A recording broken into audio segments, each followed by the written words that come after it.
இன்னைக்கு 65வது ஐபிஎல் ஆட்டம் கிட்டத்தட்ட பல அணிகளுடைய உசுறு இந்த ஆட்டம் அப்படின்னே சொல்லலாம். அந்த அளவுக்கு முக்கியமான மேட்சை ராஜஸ்தான் ராயல் அணி பஞ்சாப் கிங்ஸ் அணிக்கு எதிராக விளையாண்டுருந்தாங்க.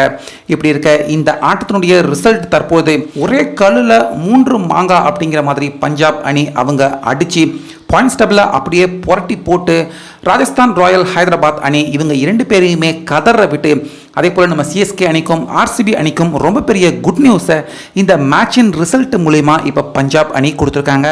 அந்த வகையில் இந்த ஆட்டத்தில் டாஸ் ஜெயிச்சது ராஜஸ்தான் அணி தான். ஃபர்ஸ்ட் நாங்கள் பேட்டிங் பண்ணுறோம் அப்படின்னு யசஸ்வி ஜெய்ஸ்வால் அவர் கூட கேட்மோர் 2 பேருமே இறங்கினாங்க. ஏன்னா ஜாஷ் பட்லர் அவர் இங்கிலாந்துக்கு புறப்பட்டு போயிட்டாரு.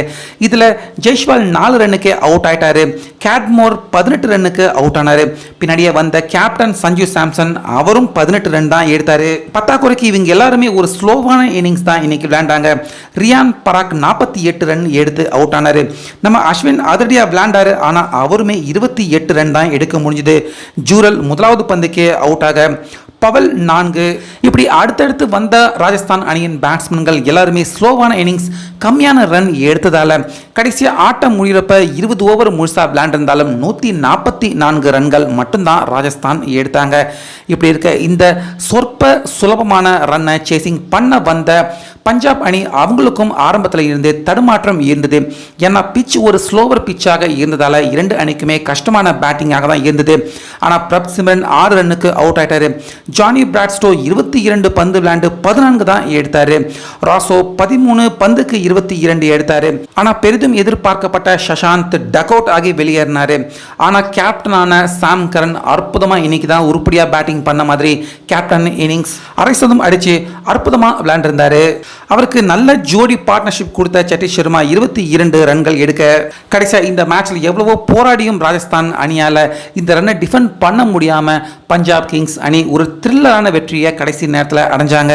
ஸோ இந்த தோல்வியால் ராஜஸ்தான் அணி அவங்க ஏற்கனவே பிளே ஆஃபுக்கு உள்ள தகுதி பெற்றிருந்தாலும் தற்போது புள்ளி பட்டியலில் அவங்களுக்கு மிகப்பெரிய ஒரு அடி விழுந்திருக்கு. ஏன்னா டாப் 2ல நிறைவு செய்ய முடியாத நிலைமை இந்த தோல்வியால் இப்போ ராஜஸ்தான் அணிக்கு ஏற்பட்டிருக்கு. அதே போல புள்ளி பட்டியலை பொறுத்த வரைக்கும் வலுவாக இருக்கிற அணிகள் எல்லாருமே அடுத்தடுத்து தோல்வி அடைஞ்சிக்கிட்டு வராங்க. அந்த வகையில் ராஜஸ்தான் அணியின் இந்த தோல்வி ஹைதராபாத் அணி அவங்களுக்கும் ஒரு மிகப்பெரிய அதிர்ச்சி. தற்போது ராஜஸ்தான் அணியின் தோல்வியால் ஹைதராபாத் அணி அவங்களுக்கும் கண்டிப்பாக ஏற்பட்டிருக்கு. அதே போல ராஜஸ்தான் அணியின் இந்த தோல்வி தற்போது பாயிண்ட்ஸ் டேபிளில் நம்ம சிஎஸ்கே அணி ஆர்சிபி அணியை வீழ்த்தினாங்கன்னா இப்போ பிளே ஆஃபுக்கு உள்ள குவாலிஃபை ஆகிறது மட்டும் இல்லாமல் டாப் 2 அதாவது 2வது இடத்துக்கே நம்ம சிஎஸ்கே அணி போறதுக்கான வாய்ப்பு இருக்கு.